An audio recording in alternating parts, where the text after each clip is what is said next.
welcome to the seventh season of the SaaS Sessions podcast. Today I have Phil Putnam with us on the show. Phil is currently the VP of Sales Enablement at Notified. A little background about Phil: he's worked in companies like Adobe, Livefire, and Sprinkler, and more. So let's hear from Phil about himself. So hey Phil, welcome on the show. Hi, thanks so much for having me, and thanks for that great intro. Awesome. I like gave a very short intro about you, and that there's so much like more that we have discussed over like few past calls, and would Mhm, love to know more about you and like how's your journey been into the SaaS before we dive on to the main topic of conversation, which mhm. is about let's call it like enablement 101, right? Like what it Sure. is, what do you do in enablement, what's your Yeah. current role, how CEOs or leadership should look at enablement when they're starting a new practice, or if you're an enabler Mhm, who's listening and you've just started in a new role, or you're just completed a year or two and want to up level your game or elevate your role in your mhm. org. What do you do? What to like what practices should you follow? I think Phil has all the answers. So yeah, let's let's start with the intro and your journey in the SaaS, Phil. I certainly have some answers. I'll give as many as I can. Yeah. As far as my journey with SaaS, it really exemplifies one of my favorite things about this area of industry, which is that there are a lot of different pathways into it. And particularly at the time when I entered it, which was back in 2000, probably 11 or 12. So quite a while ago is when Yep. I first entered the SaaS tech area. I entered tech overall in 2005. I worked for Apple in California. I live in America. I'm originally from Northern California, and New York City has been my home for the past 14 years. Nice. But I specifically entered SaaS because I was a musician. Honestly, I Oh wow. had a singer-songwriter career, and it never became my income. Mm. And so I worked at Apple on the side when I was first starting my music career after college. And then I continued to work in tech or other forms of media. Mhm. And I moved to New York in 2009, and after a couple of years there of doing mostly gig work like music PR and stuff like that, I needed to get a fully adult job with a fully adult salary. And Mhm. this was around the time when a lot of SaaS tech startups were developing in New York specifically. Mhm. There's actually a specific area of New York City in Manhattan that's nicknamed Silicon Alley. Oh wow. And it's kind of around Macy's. It's around the legendary Mhm. Macy's on 34th Street and Broadway. a Mhm. lot of affordable office space for small, scrappy startups. So anyway, Sprinkler was the first startup that hired me. At the time, they were a startup. Now they're 1 billion, maybe even 2 billion. I don't know exactly where their current value is, but I was employee 36 at Sprinkler. Oh wow. And one of the main reasons why I worked there is because they offered, first of all, but they understood that there's a lot of overlap between the skill set of a person who can run a successful creative project, like producing and recording and releasing an album, Mhm. and somebody who can really do great project work in the context of technology. Mhm. So they were hiring artists because we were available and affordable. And Mhm. so that's really where I entered the SaaS tech world through Sprinkler. And it was your typical thrilling and insane, boundaryless Mhm. startup experience at that time. But it gave me access to so many different types of learning and business and mentoring and huge clients like global brand names. So I really Mhm. was able to find my way with dealing with that level of clientele. Mhm. And I got to do a lot of different types of work because, Mm. very early startup, there's a lot of Yep. opportunity and there's not a lot of definition. Right. And so that was a really intense experience, both on the good side and the bad side. And I also learned that early stage startup environment, not my favorite. I like structure. Yeah. That's where my best work comes out in structure. So Mm. after a few years at Sprinkler, I moved on to another startup and then another one shortly after that. And that third one was Livefire. And 2 months after I started at Livefire, Adobe bought Livefire. Wow. So that's how I ended up working for Adobe. Mm-hmm. And Adobe is the second largest software company on earth. I mean, they make Mm. Photoshop. So that's Yep. how most people know Adobe.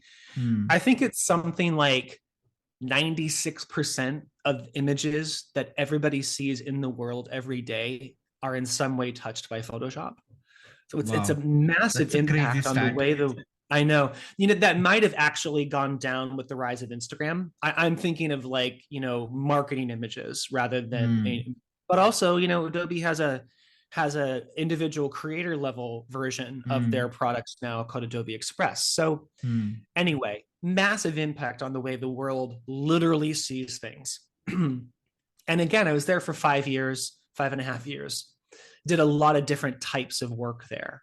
Mm. And actually, it was while I was at Adobe that I fully came to understand that enablement, excuse me, and specifically sales enablement and revenue enablement was a huge passion of mine and Mm. was this really ideal context for the skills that I was strongest in and the ones that Mm-hmm. brought me the greatest personal satisfaction.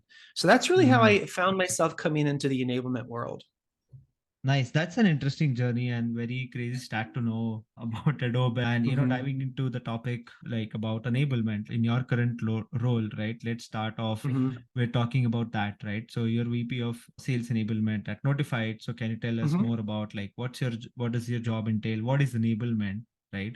And what Sure. in your org like and or some of the practices that you overlook? Yeah, sure.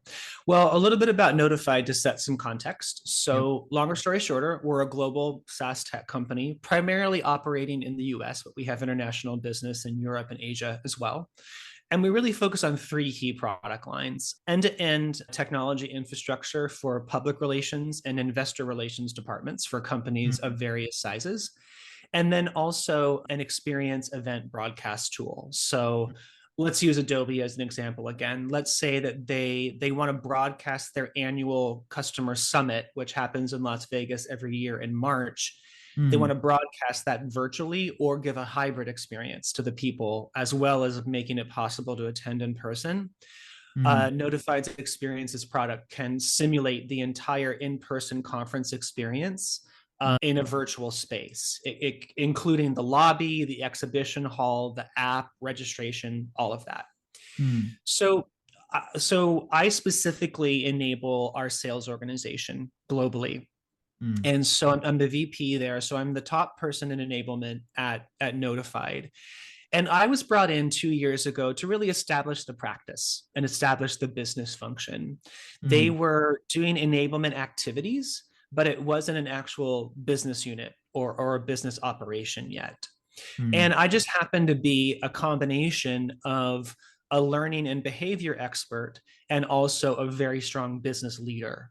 Mm. So it made me ideally suited to lead and establish a business function that focused on behavioral change, which is really Mm. what enablement is. Yeah. If you're looking to define enablement, it really is the business function that provides the behavioral component of any business strategy and execution of that strategy. So Mm.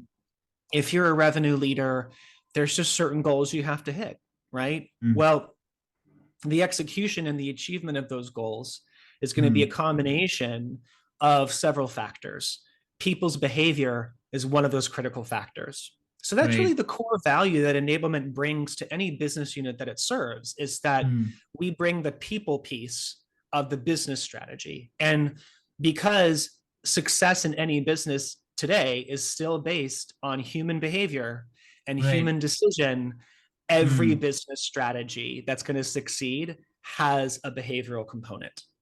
Totally. Right. And that reminds me of like my conversation with the CLO leader in my previous job, right? I was working with a company called Whatfix, and I used to talk to a lot of CLOs or L&D leaders in my role, right? And one of the leaders did mention that, and obviously Whatfix deals in a lot of change management and Yeah. space, and obviously like behavioral impact, or person behavior or human behavior is like one Uh-huh. big aspect when we talk about change, right? Or change management, especially in enterprise companies.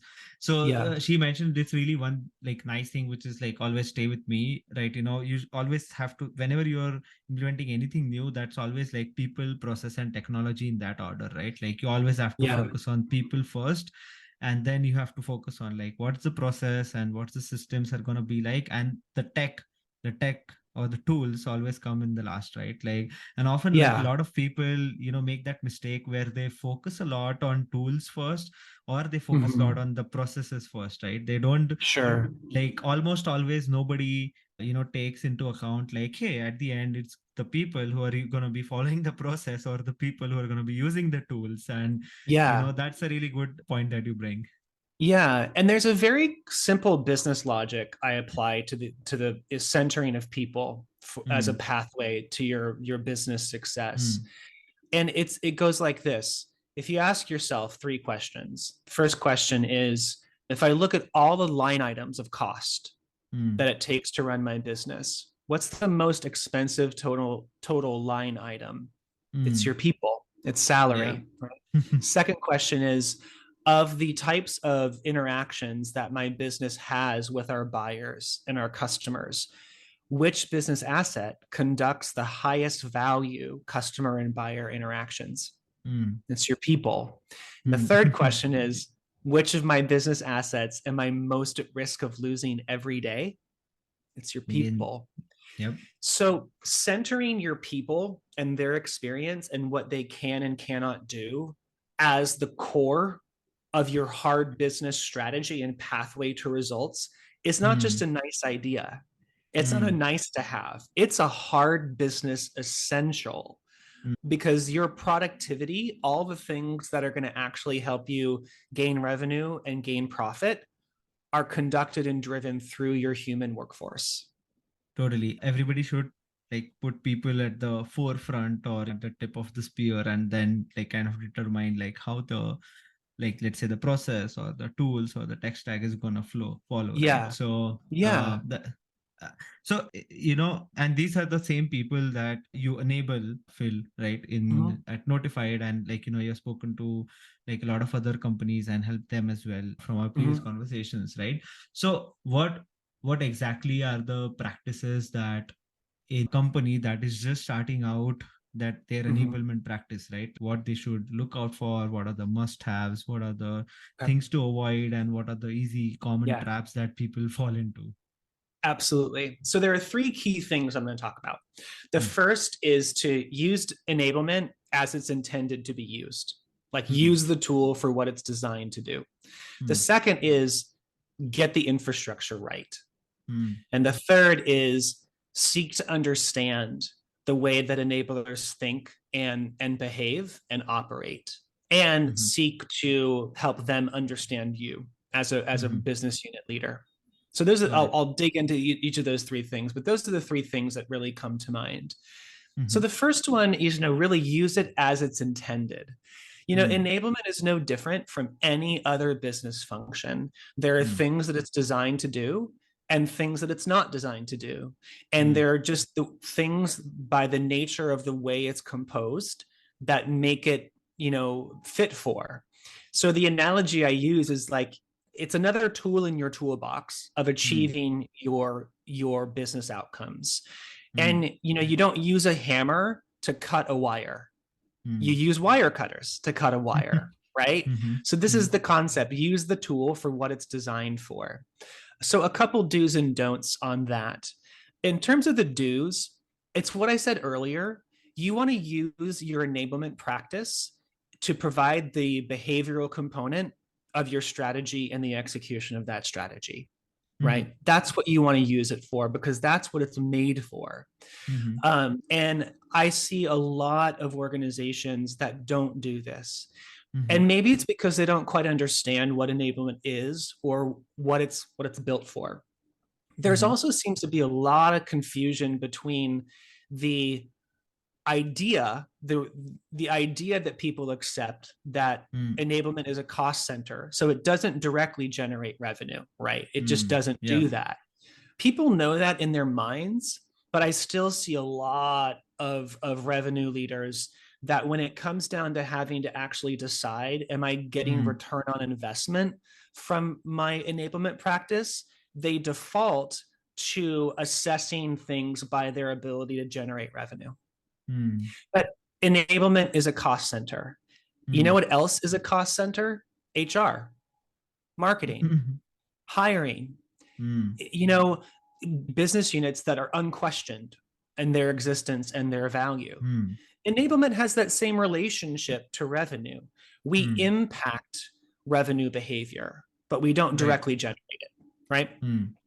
That's the first thing, is really just use it for what it's intended for and make sure Mm. you keep yourself in line around what you expect from it, Right. because that's going to actually be the easiest and most effective path to getting from it what you need from it. Right. My don't on using enablement as it's designed is don't use it to enforce compliance. Mm. Couple reasons for this. The first is that even if your enablement practice sits within your business unit, like for Mm. example, I run a sales enablement practice. I actually am organized within the sales organization at Notified, and I report directly to the chief of revenue. Mm. So if that's your situation, your people or your enablement people still, they are not chartered to manage reps Mm. and sales leaders, right? Mm. We're not chartered to tell anybody what to do in terms of an authority standpoint. Mm. So, but oftentimes revenue leaders will put enablement in the position of being a point of compliance enforcement. That is Mm. a huge mistake. Here's the reason why. As a revenue leader, you need to have enablement generate behavioral change. That's what it's designed for. Mm. Enablement can't get people to change their behavior if the people don't trust enablement. Mm. And whenever you establish something as the point of compliance and enforcement, it alters the relationship between Mm. that unit and its audience. And so when you use enablement for compliance, you are effectively limiting the ability. You're adding friction, you're adding obstacles in terms of you getting the value from enablement that you need from it. Mm.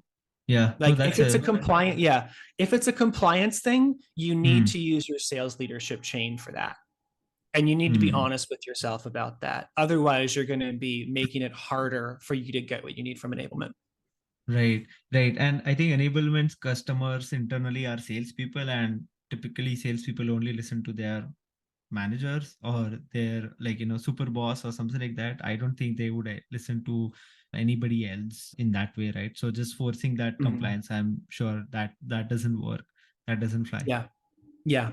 So the second thing is to get the infrastructure right. Mm. Mm. Now, whether you don't have your practice built already, or you already have an enablement practice and you don't have the things in place that I'm going to say, don't Mm. worry.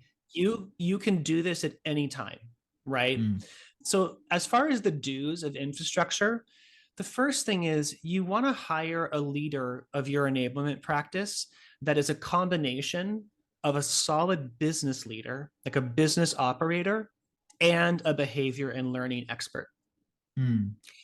Because this person's going to have to run a business function as Mm. well as lead your company when it comes to behavior and motivation. So they have to have both of those skill sets. And I Mm. really encourage you to look for that and probe that in your interview process. One of the key benefits of this is if you hire somebody with that profile, Mm. you can then direct them to hire people for their team with the same profile. So Mm. that's the first thing, is really hire an enablement leader who can run a business as well as be a behavior and learning expert. Mm. The second thing is this: you must invest in scale and data via tech tools. Mm. My top recommendations for these are either MindTickle or Seismic. So Mm. those are my recommendations for those tools. But the reason why you have to do this is, first of all, it's business sense. You will not get value and performance in areas where you do not invest. So I have to say this as clearly as possible. You must invest in a meaningful tech tool that will allow you to scale active learning and generate data about skills growth, or else you will not have a valuable enablement practice. There are so many organizations that make the mistake of believing that this is not true or believing that this is optional. But what I'm going to ask you as revenue leaders is, would you ever try to run your revenue operation without Salesforce? Just take a moment. Yeah. Think about what would it be like for you to actually run your revenue operation globally without Salesforce or without a CRM, whether it's Right. Salesforce or not. It doesn't take very long for you to start thinking about how impossible that would be. When you expect an enablement practice to run off of a SharePoint site or off of just a learning management system that isn't actually intended to scale learning experiences, that's what you're doing. It's the same thing as expecting revenue to run without Salesforce and be great at it. Okay. So it's just applying the same common sense business operation tactics to enablement that you'd use for any other business unit, including your own. Here's the don'ts of infrastructure. Number one, do not mismatch the mandate that you give to your enablement team with the level of authority that you provide them with. A classic example is you have an enablement leadership role that has a global mandate, but you have them reporting into a regional VP of sales. Terrible. Already, you are making it nearly impossible for them to fulfill their mandate without a large amount of friction and added stress. If you want them to have global impact, you must give them global authority and a global reporting line. If you want them to have regional authority and regional reporting. But I cannot count the number of organizations I see that still today make this mistake. You have to enable what you expect in the business structure. And this is a really important way that you can do that, is matching the mandate with the level of authority. The second big don't on infrastructure, do not withhold a seat at the table from your enablement leader. And do not treat it like a reward that they have to earn or an achievement when they get it. Okay. It's the same thing. Think about a car, an automobile. If it doesn't have fuel, it doesn't run. Okay. If you expect an enablement practice to have global impact, but you make it impossible for them to have access to global leaders and have a global voice in the revenue strategy and operation, you are expecting a car to run without gasoline, without petrol. It just doesn't make any sense. But again, so many organizations make this mistake. And so many of them think that it's somehow good for their business and a good leadership training environment for the enablement leader to have to fight and earn a seat at the table. No. My number one advice to any enablement leader who's in that position, you know what it is? Quit. Leave that organization. I mean it. I literally tell this to people. Do not be in an environment where the basics that it takes to run your business practice are treated like a bonus. You will not succeed there. So that's my do's and don'ts on infrastructure.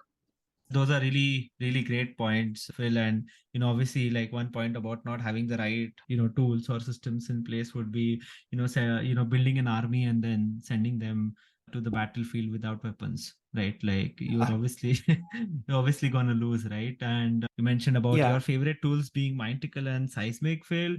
I think you should take a look at GTM Buddy again, like a shameless plug. Yes. Here. Oh my God, I'm sorry. No, that's okay. Like, again, these tools have been in there for a while, and a lot of people have their favorites, like, Seismic, Highspot, Showpad, Mintical, blah, blah, blah. And a lot of them, when they see GTM Buddy, like, they fall in love. And I think we Yeah. should change, and we have changed that for so many people. I Yeah. think we should And change that for I you haven't seen it yet. soon. So that's why I Yeah. didn't recommend it. So we definitely need to do a demo shortly after Yeah. this. Yeah. But you're right. The Mm, point is, mm, regardless of what tool you use, ideally mm, it's GTM Buddy or others, you mm. have to have one. And Right. Yeah. to expect a practice to be able to succeed without the basics of infrastructure, it's a false expectation. It Mm, doesn't have sound business reasoning. And I don't fully understand why this is. I have some ideas which I'll share in my third and final point. mm-hmm, But I do notice that enablement tends to be one area where revenue leaders who apply sound business reasoning and thinking to mm, other business units, they just for some reason struggle to apply it to enablement. mm, And I don't know if maybe it's because it's just a new way of thinking or because enablers tend to operate a bit differently than revenue leaders do usually, but there does seem to be this gap. mm, And what I want to say is that, yeah, it's responsibility of the enabler to be able to help close that gap, but we can't do alone. It's also mm. the responsibility of the revenue leader. And Right. again, revenue leader, enablement is a tool in your toolbox. So if you want to make sure the tool is valuable to you, you have to participate in the Mm, process of making sure that it has the ability to do so. It's not magic. None of us work mm, by magic. And you have to invest in what you expect. And mm, so I think there's a lot of growth around the thinking about the way that enablement is viewed and really viewing it as a business unit and as another tool in the toolbox. mm, The third area I'm going to talk about for do's and don'ts is really you got to seek to understand each other. mm, And one of the big reasons is because enablers tend to have a pretty specific personality profile and mm, skill profile, and it doesn't always line up very well with revenue leaders. I'll use myself as an example because I think I'm pretty typical among a lot of enablers as my personality goes. I am deeply empathetic. mm, My emotional intelligence is off the charts to the point mm, where it almost makes my life difficult sometimes. I am a caretaker first and foremost, mm, and I'm obsessed with communication. mm, Now, these traits are also present in so many different revenue leaders that I've ever met. I think what makes the difference is that the context in which I came up, or which most mm, enablers come up, is very different than the way mm, that most sellers and sales leaders come up. And so, one of the biggest shifts in the learning and enablement world in the past several years is that enablement teams often are now organized within the business line that they're serving, mm, which means that, like, again, me as an example, I report to the CRO. Okay. mm, So enablers tend to come from a background where they focus on helping, they're mm, highly accommodating to requests, and they are very much in touch with emotions and feelings as a business asset, right? mm, That doesn't always line up and work for a lot of traditional revenue leaders. And so mm, you get these people in the room that probably have the same end goal, which mm, is to help improve and drive profit and revenue, business mm, outcomes, right? But they're two totally different types of people. And they mm, express their ideas and their plans and their points of view in different types of language. mm, And it's easy to think that it's the job of enablement to come over to the revenue side entirely. That's just not mm, reality. That's not the way relationships work, and that's not a partnership, right? mm, A partnership is both sides seeking to understand each other. So let me share a couple guiding thoughts that can help mm, people who aren't enablement leaders understand enablement leaders. mm, The first I've already said, we are prone to accommodation because we're helpers, right? mm, The other thing is that most of us did not come up through a hard business line, right? mm, So we don't really, don't, a lot of us, unless we've been taught by others, we're not the strongest business operators all the time. mm, We may not be the best at speaking the language of the business. mm, I just happened to be fortunate because I didn't come up through enablement in my whole mm, career, and I was surrounded by really great business mentors. So I mm, absorbed all that from them. But I would say that I'm probably in more of the minority compared to my peers in that way. mm, The other thing to know is that enablement in its current form really has only existed for the last 5 to 7 years, maybe. So enablers, we are mostly an industry of what I call functional immigrants. We journeyed into enablement from some other function for a variety of reasons. And us being prone to accommodate means we're prone to compromise, and we may not be the best at establishing boundaries. Boundaries are another word for alignment. So this kind of brings us into my third and final point. Build that bridge of understanding. Seek to understand each other in the ways that you're different and the ways that you're the same. So my do's there are, first of all, teach your enablement leaders what you need them to know about business leadership, right? I mean, ask them, get to know their skills first. But if you identify that, oh, they're great at behavior and learning and human, understanding humans, they don't have the business side, so I need to teach them, because that's going to be how I get value from my enablement practice. And then also let them teach you, right? Allow them to tell you how they see things. Allow them to express their point of view and their thought processes, and deliberately find value in those things. Don't just reject them because they're different than how you think, and you think that your way is better because you're revenue, right? If it's going to be a partnership, make it a two-way street. That's my do's. My don'ts for building understanding is do not punish them for how they are different than you. Okay? The second don't is do not judge their value based on revenue generation, even on a subconscious level. And this goes back to where I started. Right. I think that ideologically, very few people are going to actually say, I expect enablement, which is a cost center, to directly generate revenue, right? Most people don't need to be convinced of that because enablement doesn't have revenue generating functions in it. But I do think that the subtext of a lot of the ways that revenue leaders operate still defaults to assessing things by generation of revenue. And so there is always going to come several points in time every year where a revenue leader is going to ask themselves, is my enablement practice worth it? Am I getting what I need from it? And what I want to ask of you as revenue leaders who are listening is, in those moments, be intellectually honest with yourself and remind yourself, I'm assessing a cost center. I'm not assessing a revenue generating function. And therefore, the lens and the judgments that I apply to this must be those that are applied to a cost center. The reason why you should do this, why it's valuable to you as a revenue leader, is because if you judge enablement through criteria of revenue generation, you absolutely will view your enablement practice as insufficient. And you might be prone to removing it or reducing it, but you'll be taking away something that's super valuable to you. The problem isn't necessarily the value that enablement is giving you. The problem in that scenario is how you're viewing it.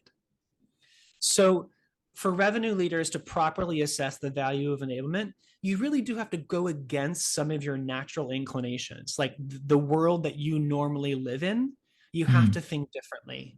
And there's nobody better to teach you how to think like that than your enablement leader.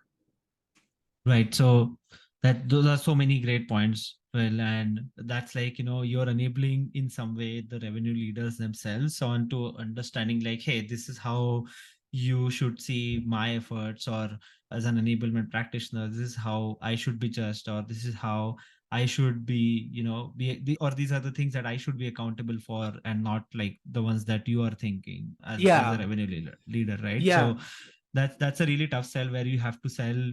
Yeah, you have to be your own critic, but from somebody else's point of view, right? So yeah. Here's the other thing. I actually want to say this too, because this is an important thing to understand the way enablers think, and also to know how to get value out of them. Excuse me. Enablers, because of the way that we are usually viewed and treated by our business line leaders, We typically live in a mindset of constantly defending our right to exist. Prove your Mm. value, prove your value, prove your value, Mm. quantify your value, keep your job, save your job, give me the numbers, right? Mm. That puts us primarily in a defensive posture. It doesn't put us in an offensive posture. And that defensiveness shows up in our work. So oftentimes I will hear revenue leaders complain about their enablement leaders and say, they're teaching us how to survive. They're not teaching us Mm. how to win. That's an expression of defensive thinking. Right. Or they'll say, they're too cautious. That's an expression of defensive thinking. Mm. So I want revenue leaders to ask themselves, am I contributing to an environment where enablers have to stay in a defensive posture, Mm. right? Am I actually in an environment where I am under investing and over expecting? Because that is a number one way to generate an environment where your enablement team is going to be in a defensive posture. Mm. And when anyone ever is in a defensive posture, just trying to keep their job and prove their value and justify their right to exist, the Mm. work they're going to give you is going to be subpar. It will always be less than what they could give you Mm. because a certain portion of their energy and their attention is dedicated to their survival rather than dedicated to your success. Mm. The most effective enablement practices that I ever see are the ones where the business unit leaders make it as easy as possible Mm. for the enablement team to be seen as valuable and deliver the absolute best work they can. So that responsibility is on the business line leader Mm. to generate an environment where the enablement team can work from an offensive posture, because that's where you Mm. want a revenue team working from. You don't want them just trying to survive. You want Right. them to be active, proactive, moving in the market, leading the way, being offensive. Mm. And so the revenue leadership absolutely has a responsibility in Mm. making it possible for the enablement to think and behave proactively as well. Nice. And I think, and then do you think like when enablement like practitioners are put like, put on the offensive, that's when they can actually drive like business impact as well, right? Like I think they would be in a position to drive business impact. What are your Yeah. thoughts? And Right. yeah. And also, I now here's the thing. For me personally, I love revenue leaders. I am in Mm. awe of sellers and salespeople. I really am. I wouldn't have a paycheck without them. Mm. So, Right. and I love conversation and I love disagreement, but also I've de- deliberately cultivated that kind of boldness, particularly over the last couple of years as I've become an executive, just because that's what the business needs from me. They need me to Mm. speak up. They need me to have a point of view. And also my Mm. team, I can't give my team a great experience and protect their work-life balance if I don't speak up and maintain boundaries. Mm. But not a lot of enablement leaders are at that place, or not every Mm. enablement leader is at that place. And some of us are just scared of revenue leaders. Honestly, some of you all are scary, and Right.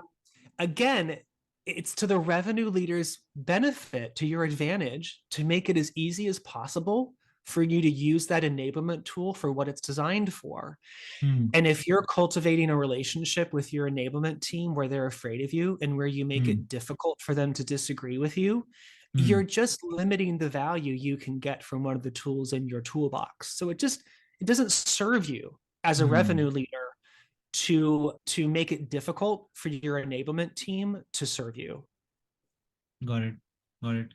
No, that makes sense. And I don't know that we are on at the top of the hour. So Mm-hmm. let's segue into like those are phenomenal insights. And for anybody Yeah. who's just either trying to create an enablement practice or just created a new enablement practice, or enablement practitioners who want to up level or elevate their role in their org, like Phil has some amazing insights like we just Mm-hmm. discussed, right? So Mm-hmm. great. So we just before we end this, like I would like to ask you like three round questions, right? Sure. And you Yeah. have to answer like whatever's on top of your mind very quickly and in short. Okay.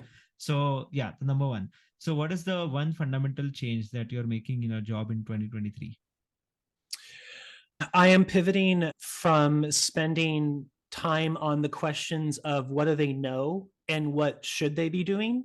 And I'm Mm, spending more time answering the questions of what are they capable of and what are they actually doing. nice. That's a very interesting change. On to the second one. So what's the one thing that has helped you shorten your learning curve? Honestly, television. Seriously.